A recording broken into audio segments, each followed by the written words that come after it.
Virtually all commercial leases allow for an escalation in the rent over the years of the lease. Lease terms in commercial premises often anything between about 3 years to 15 years, something like that, possibly even 20 years.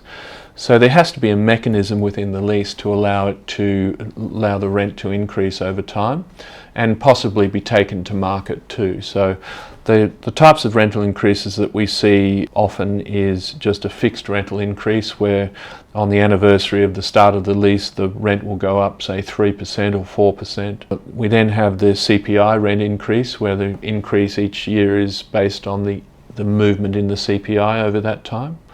The third one we'll find is a market increase where a new market rent is adjudged typically every few years, mixed in with the other types of rent reviews. But again, that's a common one.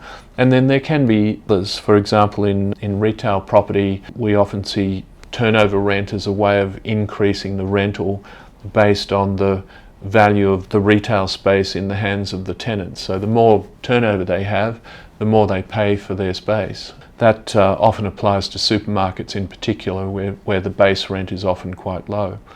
So it's a really important thing to get your rental escalation strategy right for every different type of asset. For example, in a time of high inflation, obviously CPI rental increases are best for the landlord, but again, you have to make sure that you're not getting to the point where you're making the rent unaffordable for your tenants. So it's a little bit of a science and a little bit of an art how to do that, but very important to consider it at all stages of the property ownership.